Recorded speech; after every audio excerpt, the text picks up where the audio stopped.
Welcome, everybody, to this mindfulness workshop brought to you by the Culver City High School Mental Health Action Committee. My name is Stefan. I'm the founder of the committee, along with my members Lauren and Eugenie are here, and Kish Alexander. We also have James and Dr. Ida, who are high school counselors that are our staff partners.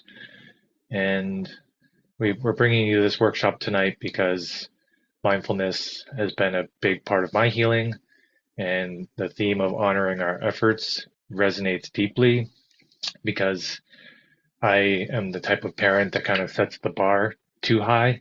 It's off the screen, you can't even see it. And I don't really think about all the things that I'm doing well. I typically look at the things that I'm not doing well, that I'm subpar, or I could do better at. It's almost a perfectionist thing. And so that's what comes up for me about this topic and why we thought to bring it. And we're so grateful to have Samantha here to share with our community live tonight and in the recording. So I will pass it to you, Samantha. Thank you for being here, everyone. Yeah, and Stefan, thank you for inviting me. And, I love this is my favorite topic. And I've taught parents. Let me actually just start by sharing the presentation. So, just a little bit about me. This is a photo of me with a little girl at an orphanage in Peru. And just to flash back to my mid 20s when I was volunteering in different parts of the world, teaching emotion regulation, mindfulness, um, just admitting someone there. Yeah, so I've been teaching mindfulness and meditation for about 15 years, and I've taught in Portugal, in Sweden, in Mexico, and Peru. I really was humbled by a lot of those experiences, realizing that mindfulness in a way, or being mindful, is kind of a privilege. It's a capacity that we all have, but if our basic needs aren't met, if we don't feel safe and we're not sure that our survival is insured, then we're going to be hypervigilant and in that kind of fight or flight mode a lot of the time. So it's no surprise why mindfulness can be such a um, challenging but also really important part of ourselves that we want to cultivate. But I'll get into that a little later. I just wanted to introduce myself here. Okay. So I want to just start talking about what mindfulness is. If just by I can't see everyone's video, but hopefully you have some familiarity with mindfulness. You've heard the word, but I want to give you a definition that I really like. And sorry, I'm just going to see if I can move this because, oh, there we go. Okay, perfect. So I can't see you now, but that way people will be able to see the presentation. So I want to give you a definition of mindfulness that I use that I really like. So mindfulness is paying attention on purpose with openness, curiosity, kindness, and a willingness to be with what is, right? And like I said before, it's an innate capacity we already have. But for many of us, it's underdeveloped.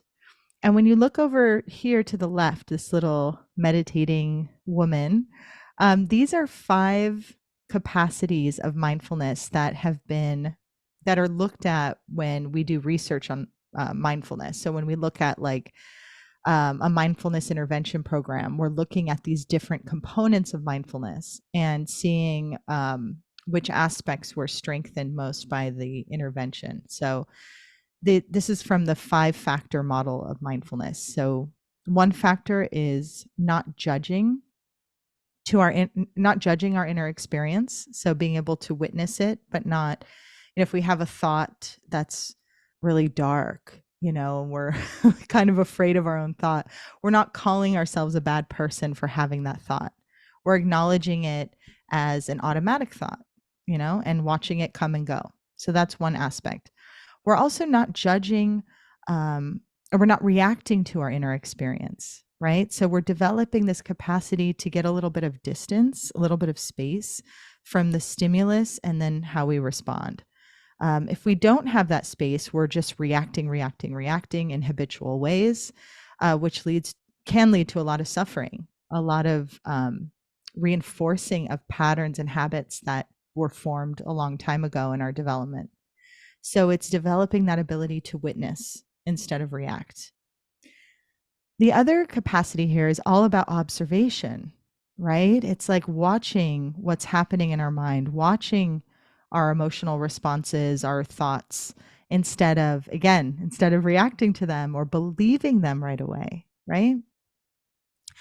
And then this other capacity is around describing, being able to describe an emotion. For example, helps our prefrontal cortex to calm down our amygdala. And our prefrontal cortex is that capacity that makes us uniquely human. It's the part that puts on the brakes before we do something out of anger or allows us to make sense of the emotional experiences we're having. So, if we're able to describe body sensations and emotions that we experience internally, then we can calm ourselves and we help ourselves to regulate that emotion. And then the last part is acting with awareness. So being aware of what we're doing while we're doing it. And I think one of the classic examples for this LA audience is to think about how sometimes we get in our car and we arrive at our destination, but we have no recollection of what that drive was like, right? It was just one long thought train that we were lost on. And then we arrive and we're like, how did we get here? What was I doing? What was I thinking? So when we act with awareness, we're paying attention to what we're doing while we're doing it. Um, when I came home from a retreat God, this was like 4 months ago, I didn't turn on the radio.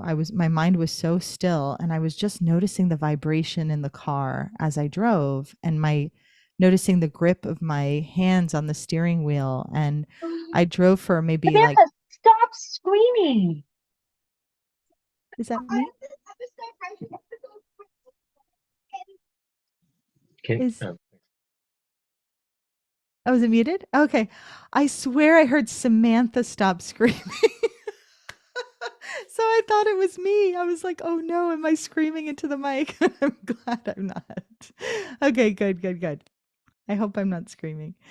So I was driving home from this retreat and just noticing all the sensations that go along with driving. And that's definitely not the norm for me, as I'm sure for most of you, but it is something we can develop. And when we reset our baseline of awareness, then it becomes more natural for us to be present with whatever we're doing, right?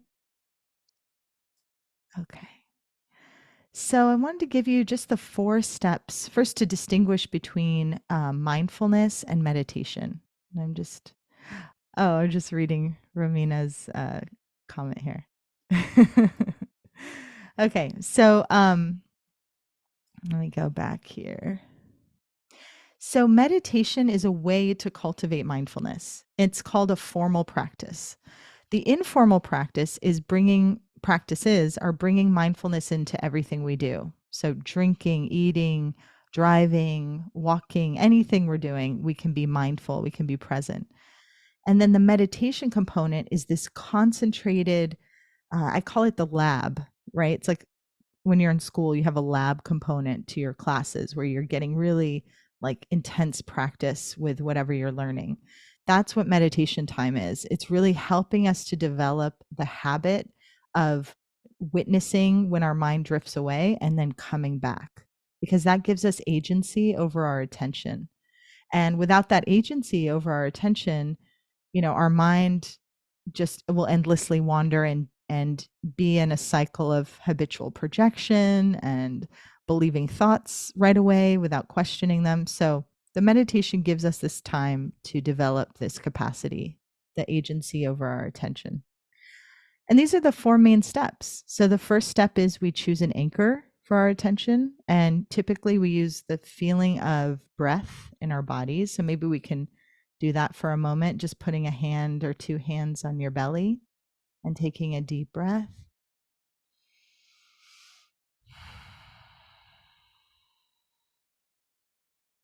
Hopefully, you felt your belly moving.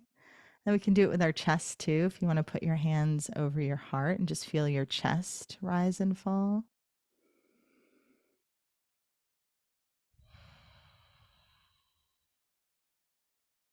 And then the last place you might feel your breath is right at your nose. So, on your next deep breath, just see if you can feel the air going in and out through the nose.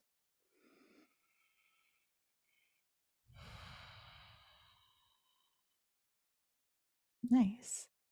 So, you were all mindful in that moment. And what we would do if we continued with using breath as an anchor is we would do the second step here, which is invite curiosity. So, invite ourselves to be open to our experience and to get curious about this very ordinary aspect of our lives, breathing. And then the third step is to notice and label what arises. So, as you're noticing your breath, as you're staying with your breath, your mind will do all kinds of mental gymnastics. And we're just watching that and giving it a lot of space. And then maybe here and there we can note some things we notice thinking, planning. I do a lot of planning. Um, Maybe an image pops up, maybe um, an emotion you're able to identify.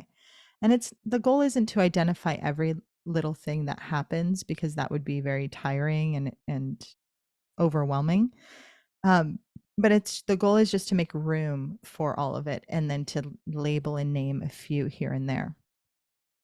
And then the next step is to return to your anchor again and again. So it might feel like you're failing. The biggest the most common feedback I get from people is that they're like, I just can't turn my mind off. And I always remind them that that's not the point. The point is to create space and to allow and accept what you witness. And it's like spending some time with yourself, like you would spend time with a good friend. It's giving yourself time to process and witness, all the stimuli from your day, allowing it to be seen and made conscious instead of acting on it unconsciously. So it's a big deal to give yourself that time. Okay. And this is a metaphor about meditation that I really love. It was the first metaphor I learned when I became a teacher, and it's the difference between watching and getting on. So if you see the first picture here, you see that he's watching the train, and the train's going pretty fast, right? So when we meditate, that's what we're doing. We're watching these trains of thought arrive in our mind and then pass. And some trains stay for a while, right? If it's a very compelling thought, it might linger. But some thoughts are just, they're so brief, you don't even notice, right? So as long as we're doing that, we're aware. We're aware of what's happening. But what happens when we jump on the train? Some trains of thought will be so compelling we get on. And before we even know it, that train is leading us down a path of a storyline, a what if scenario, an emotion that's really compelling. And then we're completely at the mercy of this train of thought. So this perpetuates habits. It causes us to lose perspective, that observational perspective, and it conditions us to be more reactive. But the good news is, as soon as we notice we've gotten on the train, we can take ourselves off by coming back to our anchor. So that's what meditation kind of feels like at first: on the train, off the train, on the train, off the train. And then what happens is, over time, as you practice, is you're spending more time observing in that observational stance than you are on the train. So it's an important distinction that helps, and it helps show how powerful agency over your attention really is. Okay, so this is a little bit about the power of positive emotions. There's a woman researcher named Barbara Fredrickson, and she wrote a book called Love 2.0, and it's all about the power of positive emotions and what she calls micro moments of connection. So these are moments in our day where we're sharing a smile with someone, We feel seen, we feel understood. Just a shared kind of positivity resonance between two people. That, she says, is a moment of love. And these moments are really important for our health. They're really important for our mental health, our physical health. And her research found that just recalling these moments does wonders for our body and our mind, as as if we've lived them again. So that's a practice that I can share with you at the end as well, around at the end of the day, just recalling those moments of connection.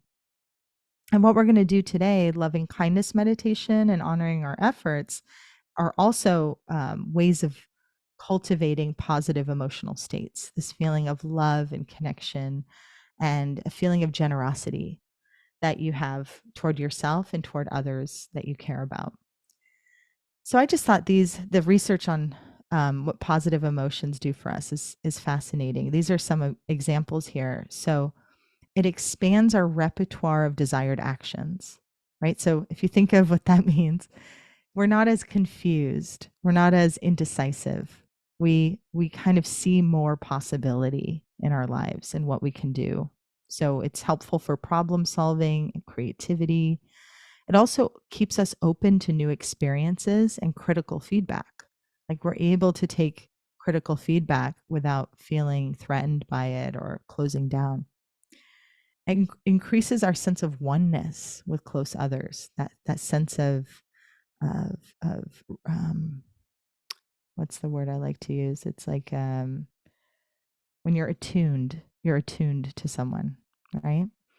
And it increases our trust in our acquaintances. So people we don't know that well, we're more likely to trust them and feel safe around them.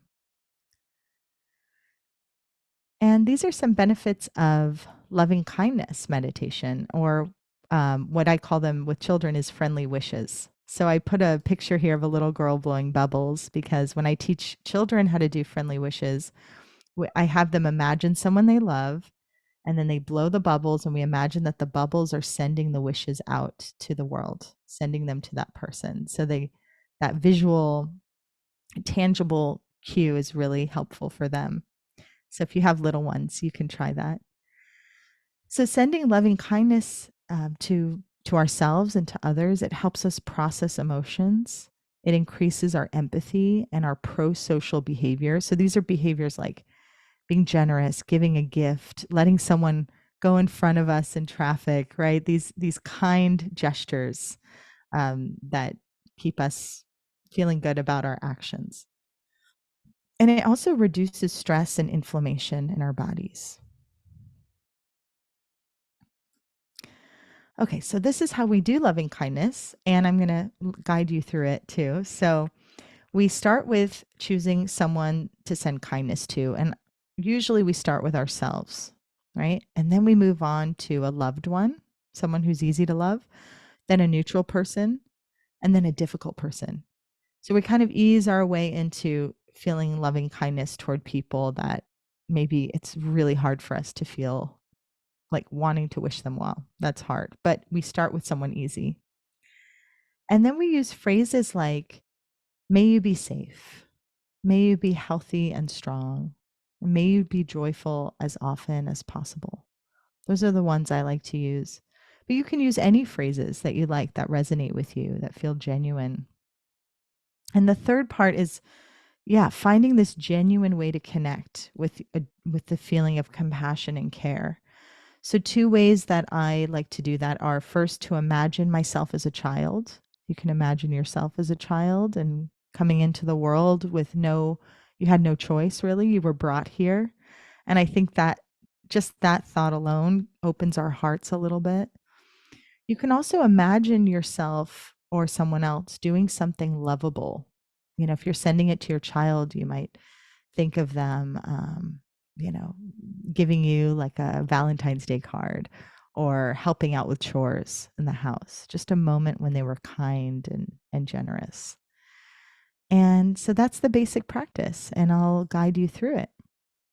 I'm also going to combine it with this practice I call honoring our efforts. And this is really to remind ourselves of our own goodness. We have this negativity bias that has helped us survive, but it's on overdrive for most of us in our modern society. So we forget to acknowledge and look at all the little things we do for ourselves and for others. So if you think about all the ways you're regulating your mood, all the ways you're practicing patience, impulse control, being kind when you don't want to be kind, these it'll quickly add up, right? You'll quickly see, oh my God, I'm doing so much. It helps us to build self-compassion and an appreciation for all that we do. And it balances out that negativity bias. So it makes us realize, like, wow, I'm actually a good person. I'm actually doing good. I'm doing well. And to savor that for a moment, just to say a silent thank you to yourself, like, wow, even if it's just, it was hard to get up this morning and I got up and took my child to school, or I made breakfast when I was drowsy and would have rather stayed in bed. We want to honor those little but actually big efforts. Okay. And just one more thing before we do our practice. It's really nice if you want to try this right now, just to put a hand on your heart, just like this guy's doing in the picture. It's really soothing. And it activates our bonding circuits in our brain.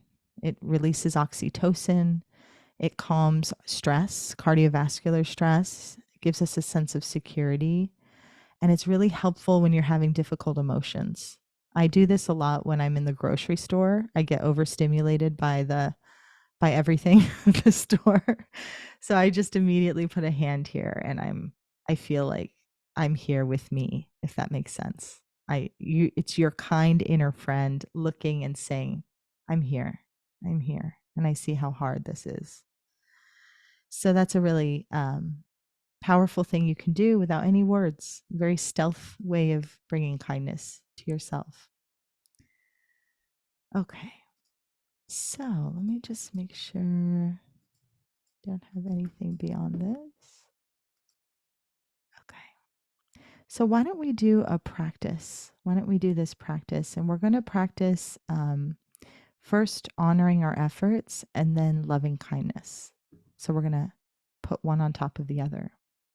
I want to say that at any time, if you're feeling anything that's uncomfortable, to give yourself permission to rest. You can drop the words that I'm saying and just find rest, or open your eyes if you feel sleepy, just to wake yourself up a little bit. And then you can come back to my words and my guidance. Okay. So let's get comfortable.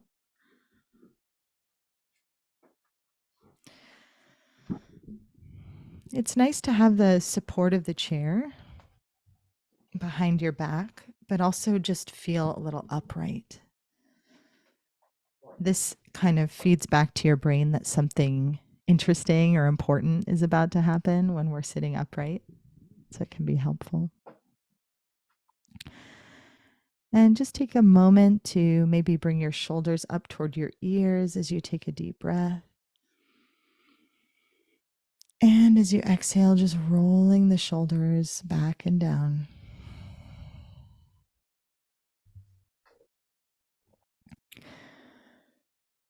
And just letting your hands rest on top of your legs.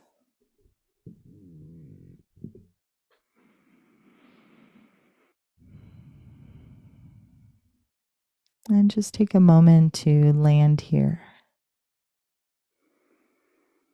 You can imagine that you're gathering up all your energy from the day, from all the things you had to do and think about.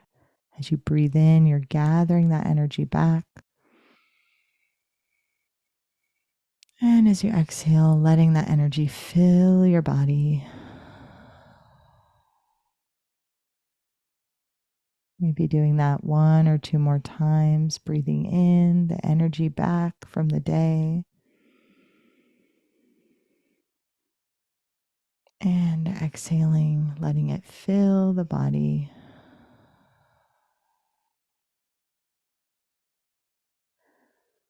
Good. And then you can just let go of any imagery, any striving.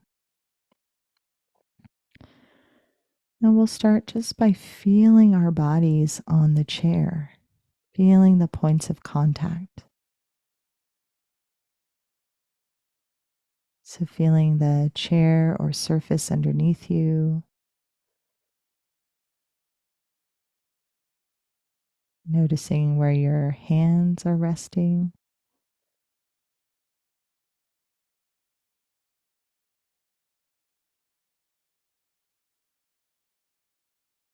and then noticing your feet supported by the ground. Do the feet feel cool or warm? Are there any sensations there?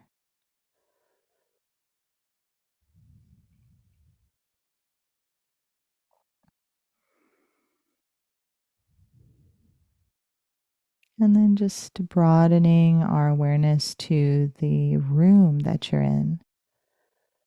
Just noticing the temperature of the room, if it's warm or cool.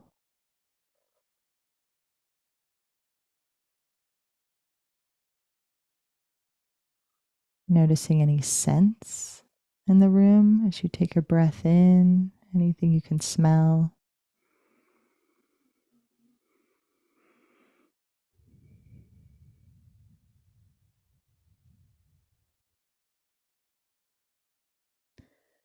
And then going to your sense of hearing, noticing any sounds in the room, sounds outside.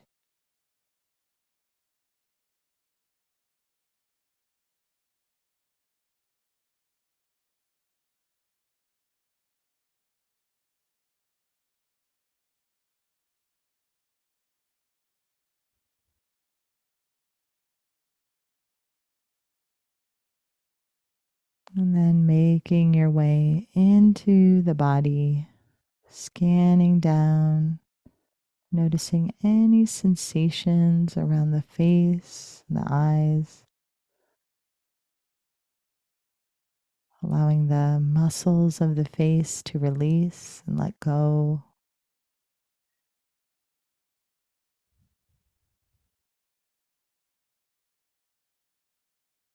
Allowing the jaw to relax, the teeth to separate.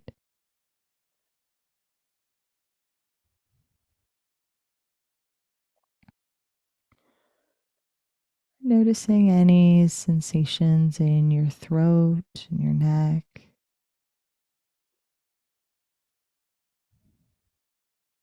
and your shoulders, inviting them to relax down away from your ears.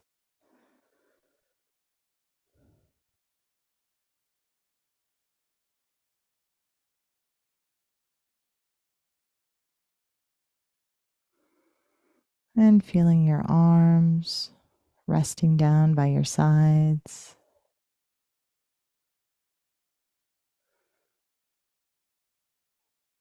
And then noticing your heart area, the chest.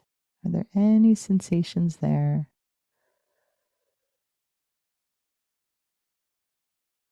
Maybe you can feel your lungs expanding and contracting.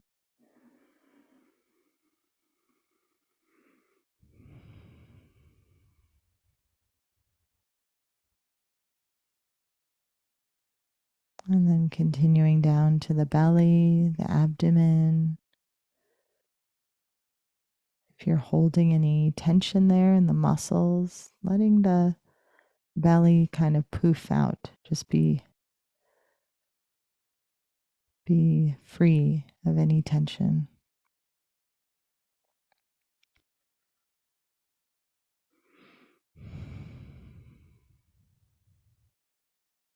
And then continuing down from the belly to your hips, your legs, all the way down to your ankles and your feet and your toes.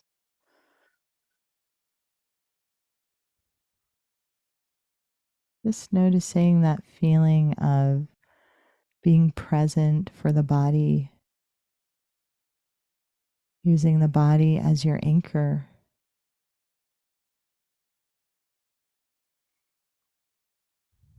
And starting to feel that natural rhythm, that natural movement of the belly or the chest as you breathe.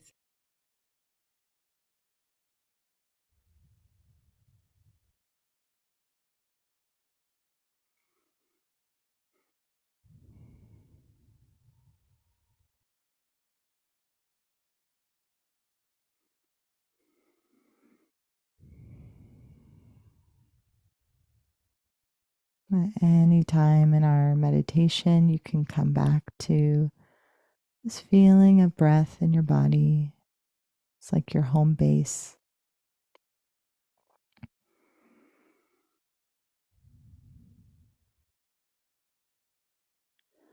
So we're just going to bring to mind our mornings. See if you can recall your morning this morning. And see if you can recall your efforts from the moment you woke up. Maybe you had to get dressed and shower or brush your teeth. Maybe you had to find food or make food for yourself or someone else.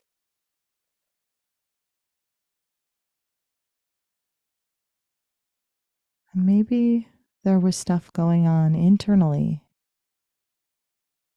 Were there difficult emotions or stressors that you had to manage today?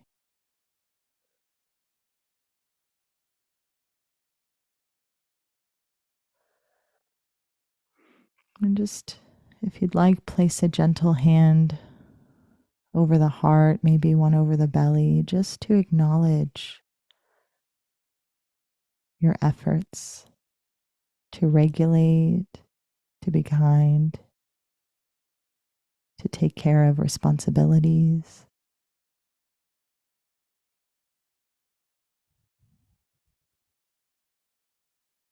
Just sending a gentle thank you to yourself. I see you. I thank you.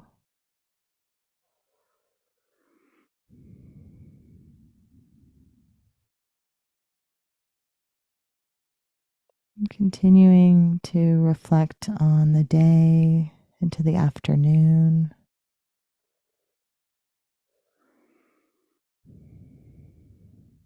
Maybe you picked up someone or you drove, took care of some things at home.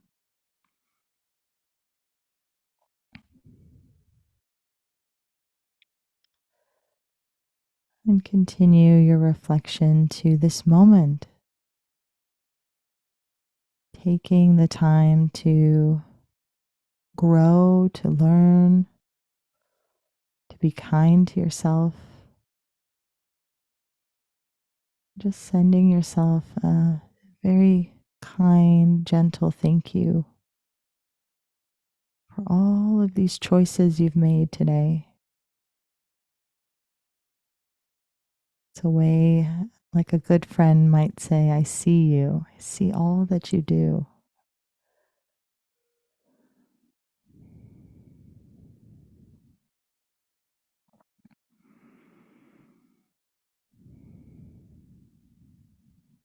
And just notice how that feels in the body.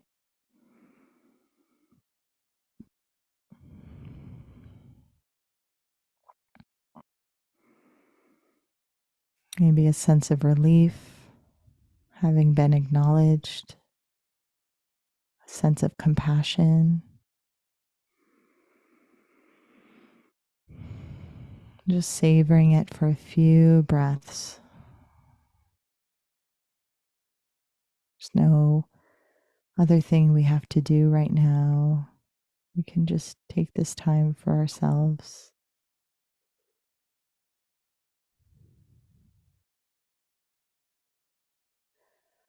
And then, if you'd like, you can rest your hands back to rest on your legs, wherever they're comfortable.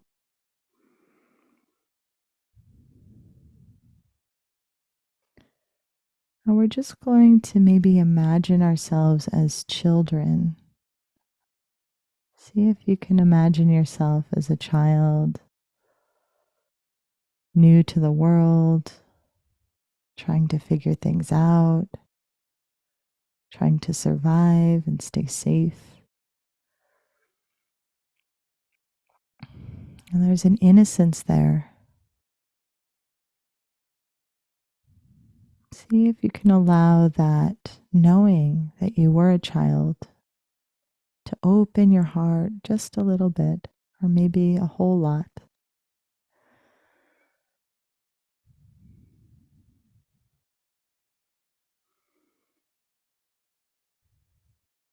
And as I say these phrases of loving kindness, see if you can wish them to yourself, the adult you and the child you.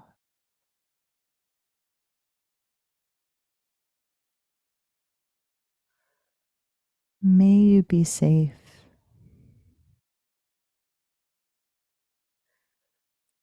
May you be healthy and strong. May you feel peaceful and at ease.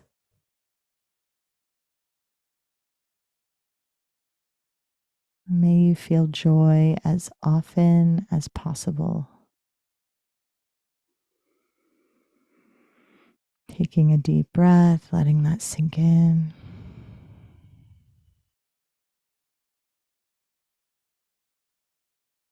We'll do that one more time. Keeping your heart open or encouraging it to stay open as you send these wishes to yourself. May you be safe. May you be healthy and strong. May you be free from suffering and pain.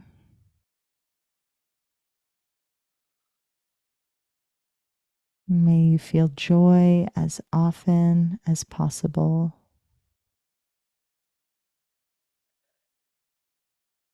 May you feel peaceful and connected with those you love.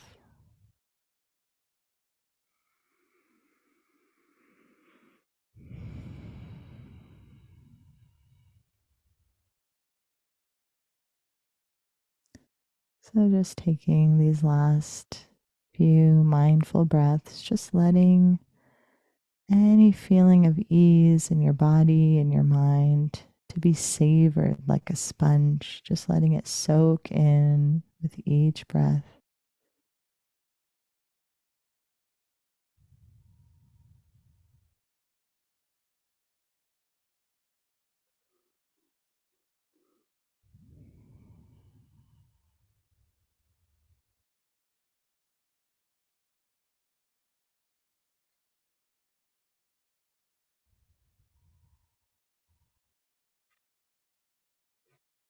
And taking a few more mindful breaths, just feeling the belly expand and contract.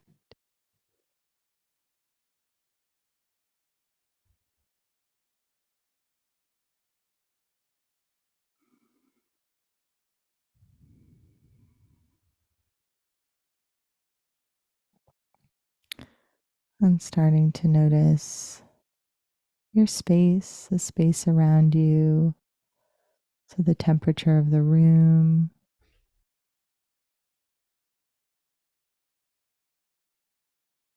sounds in the room or maybe outside.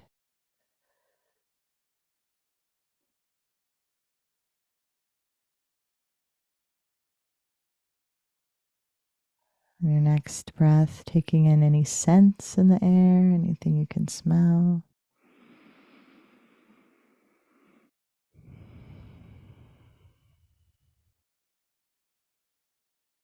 And we'll just take maybe a little stretch, a little shoulder shrug. So breathing in and bringing the shoulders to your ears. And as you exhale, just rolling the shoulders back and down.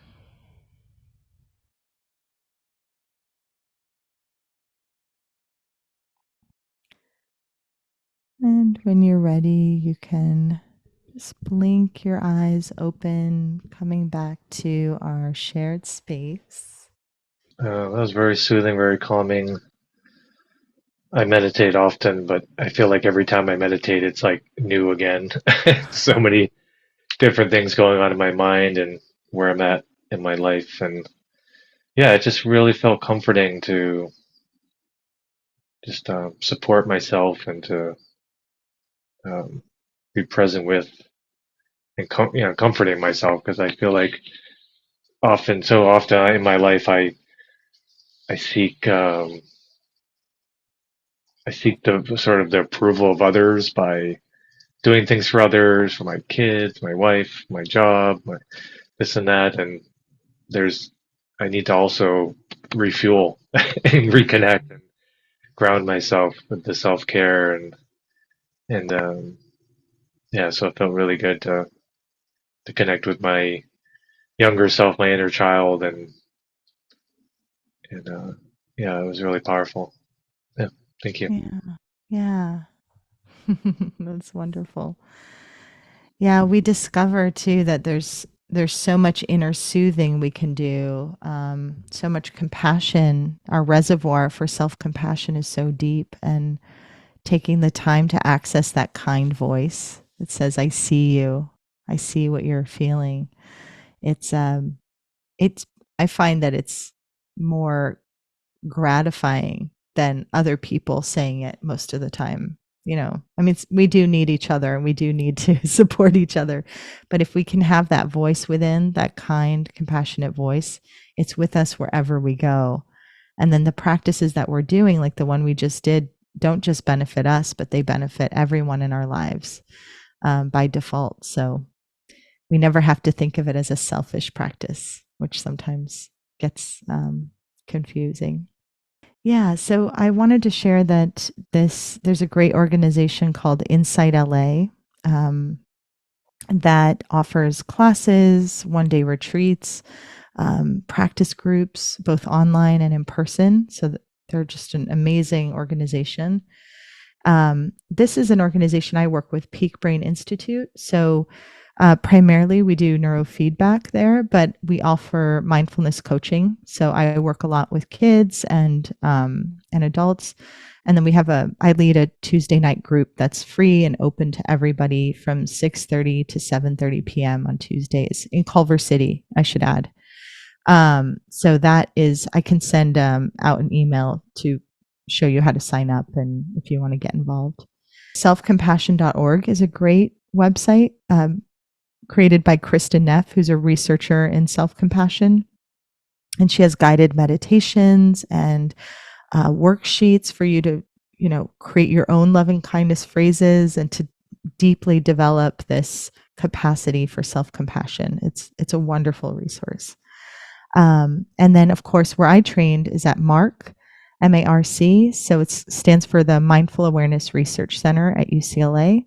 And they've been on hiatus for a couple months, but I think they're starting up again. So you can go to their website and find out what they offer. 6-week classes. They also offer retreats locally, and just they're really wonderful. Their website has tons and tons of guided meditations by UCLA trained teachers as well. And then I included my contact information here.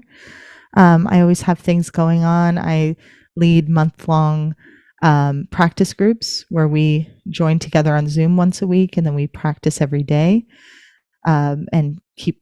It's kind of like an accountability group, so it gets us in the rhythm and the momentum of the practice. And I'm also leading a 1-day retreat in Altadena in March, so I can send information about that as well. Yeah. And Stefan, is there anything I didn't cover that would be useful, you think, in these 5 minutes, just pertaining to the practice or anything else you can think of? Maybe just in closing, just going back to the theme of honoring our efforts and the importance of self-compassion for parents who may be struggling with being able to comfort themselves and and kind of be present with where they are in their life and their parenting journey and something like that. Yeah. Yeah. Well, as you were speaking, I was thinking about how powerful the inner critic is and just being able to call it out, just going, "Oh, that's my inner critic." Right? And then where's my how can I meet that inner critic or those critical thoughts with compassion?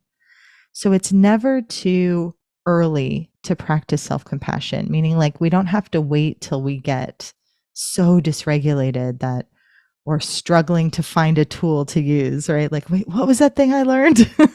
We can meet ourselves wherever we are in the spectrum of discomfort or sadness or worry about how well we're doing as a parent or how well we're doing in the world as a person.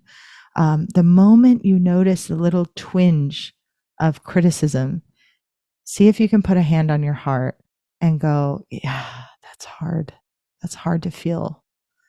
And you're not alone. To remember that, Kristen Neff calls it common humanity, where we just remember that there's nothing inherently unique about feeling critical of yourself.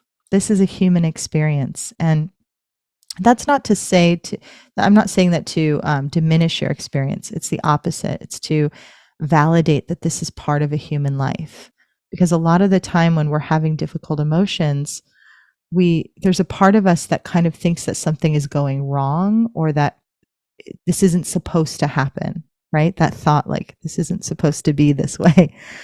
But in reality, it is part of it, right? It is part of the life. When you care about someone, when you have meaning in your life through family, through children, through work that you care about, it's going to come with some stress. It's going to come with some self-criticism sometimes because you care and you can remind yourself of that. There's another researcher named Kelly McGonigal. She wrote a book called The Upside of Stress.